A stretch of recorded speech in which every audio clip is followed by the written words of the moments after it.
thanks for joining us from our studios in Israel. I'm Aaron Porras here with ILTV's Morning Briefing. For the second time this week, IDF soldiers were fired upon during routine activity near the security fence along the Gaza Strip border. The attack was initiated by Hamas militants, and the terrorists' position was destroyed by an IDF tank returning fire. No Israeli troops were injured in the exchange, but according to Hamas's interior ministry, the Hamas post in Al-Fukari near Rafah was destroyed in the shelling. The previous exchange this week was on Sunday, when an Israeli tank shelled Hamas militants after they attacked an Israeli bulldozer. Hamas is an internationally recognized terror organization that rules over the Gaza Strip. The State Department is looking into a last-minute decision by former Secretary of State John Kerry to send $221 million to the Palestinian Authority last Friday over the objections of two Republican congressmen. The State Department said it would look at the payment and might make adjustments to ensure it aligns with the Trump administration's priorities. Kerry had formally notified Congress that the State Department would release the money only hours before President Donald Trump took office. Congress had initially approved the funding in budget years 2015 and 2016, but two GOP lawmakers had put a hold on it after the Palestinian Authority sought membership in international organizations against the agreements made with the United States. One of the congressmen, Kay Granger of Texas, issued a statement yesterday saying, quote, "I am deeply disappointed that President Obama defied congressional oversight and released $221 million to the Palestinian territories," end quote. The Palestinian Authority has reportedly received reassurances from Washington that President Donald Trump has gone back on his plans to move the United States Embassy from Tel Aviv to Jerusalem.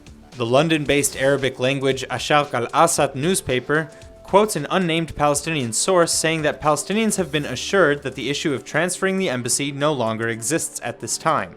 The source was quoted saying that there is a sense of great satisfaction and relief in Ramallah after receiving the assurances from the United States officials. PLO official Ahmed Majalani, a senior member of the PLO Executive Committee, told the newspaper that Trump's promise to move the embassy was nothing more than a campaign slogan. Trump had promised during the presidential campaign to move the embassy and to recognize Jerusalem as Israel's undivided capital. White House Press Secretary Sean Spicer said on Sunday that the administration is at the very beginning stages of even discussing the subject. Announced yesterday by Israeli Defense Minister Avigdor Lieberman, around 2,500 new homes were approved for construction in the West Bank. Most, but not all the homes, are slated to be built in existing Jewish settlement blocks just over the Green Line. The announcement comes shortly after Israeli officials spoke with President Donald Trump's new administration. According to Prime Minister Netanyahu, approval for building on behalf of the White House was given. Members of the PLO called the move, quote, "a deliberate escalation of Israel's illegal settlement enterprise in violation of international law, particularly UN Security Council Resolution 2334. Resolution 2334 calls all settlements over the 1948 armistice lines illegal, meaning that in respect to the language of the legislation, Israel has no right to Jerusalem or any of the other areas acquired in the Israeli defensive 1967 Six-Day War.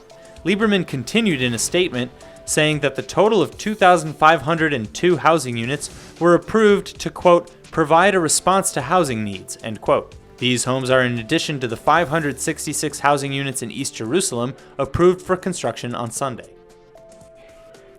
Israel is urging its citizens to leave the Sinai Peninsula immediately, citing a high-level terror threat.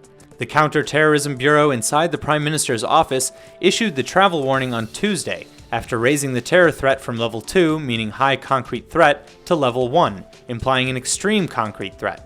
The warning said the increased threat was linked to the January 25th anniversary of the 2011 uprising that resulted in overthrowing former Egyptian President Hosni Mubarak. The date has witnessed terror attacks in previous years as well.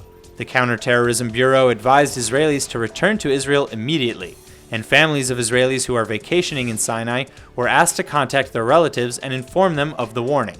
Sinai is a popular vacation spot for Israelis, but has been under constant threat of terror attacks since the toppling of Mubarak. That's all for now. I'm Aaron Porras, and see you later with our main daily broadcast from Israel at 2 p.m. Eastern Time.